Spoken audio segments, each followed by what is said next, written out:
যারা শিশু, যারা অসুস্থ, যারা বৃদ্ধ, তাদেরকে নিয়ে একেবারে সম্পূর্ণ নিরাপত্তার সঙ্গে আমরা যাতায়াত করতে পারবো। সেটার জন্য খুবই খুশি সবাই আপনার আছেন, দেখতে পাচ্ছি, সেটা ভালো লাগছে।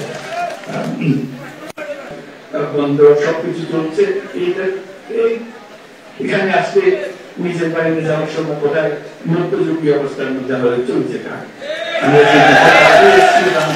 মনে থাকে এবং এটা সত্য করে যাচ্ছে, এটা নিয়ে কোনো উচ্চতা চলছে না। আজকে আমরা সেই কলঙ্ক থেকে মুক্ত পেলাম, সেই জন্য সবাই মিলে করে একটা হাত তালি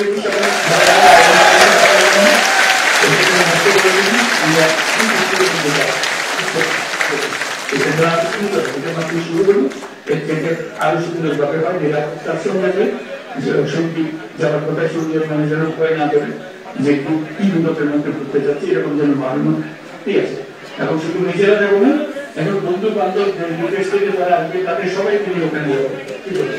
এটাকে উৎসব এখানে আমি উৎসব করার জন্য সবাই আসবে। আপনাদের সন্ধ্যের লোক সারা আমেরিকা ঘুরে যাচ্ছে, নিউ ইয়র্ক শহর তারা খুব ঘুরে গেছে কোথায় যাচ্ছিস এরকম যেন না, তারা ফুর্তি করে তাদের ওখানকার বন্ধু বান্ধবদের নিয়ে আসবে দেখাতে আমাদের বাড়ি কোথায়, দেশ কোথায়। এবং যে চট্টগ্রাম শহরে যা পাওয়া যায় না সন্ধ্যে তার থেকে বেশি পাওয়া যায় কারণ আপনাদের সেই সুযোগ আছে। আপনারা যে পরিমাণ রেমিটেন্স পাঠান সেই রেমিটেন্সের একটা ক্ষুদ্র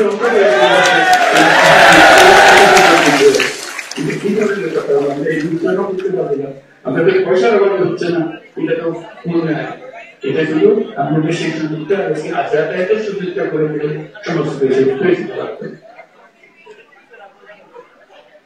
দ্বীপের মানুষের জীবনযাত্রা অনেক কঠিন, সেটি বলছেন অনেক চর্চা মোকাবেলা করে আপনাদের টিকে থাকতে হয়। আমি এলাকারই মানুষ, আপনাদের জীবন আমি খুব কাছ থেকে দেখেছি।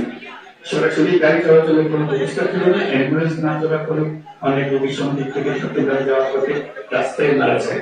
কি দুঃখের কথা, কি অসম্ভব কথা যে আমরা এই সম্পূর্ণ জগতে আছি, কিন্তু যাতায়াতের অভাবে আমরা নিরাপদে একজন রোগীকে হাসপাতালে নিয়ে যেতে পারছি।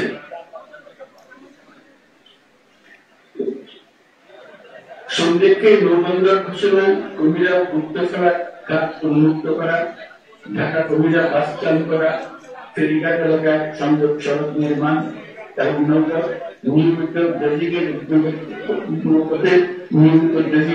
নেওয়া হচ্ছে। এই ছোট ছোট উদ্যোগগুলো সন্দেহবাসীর দীর্ঘদিনের ভোগান্তি কমিয়ে আনবে, এটি আমরা আশা করব। সন্দেহের প্রবাসী রেমিটেন্স পাঠিয়ে দেশের অর্থনীতিকে শক্তিশালী করতে বিশাল ভূমিকা রয়েছে। আমি আপনাদের প্রত্যেকে নিজ নিজ উপজেলা উন্নয়নে কাজ করার আহ্বান জানাচ্ছি। আজকের এই মাইলফলক অর্জনের জন্য সংশ্লিষ্ট সকলকে আন্তরিক ধন্যবাদ জানাই।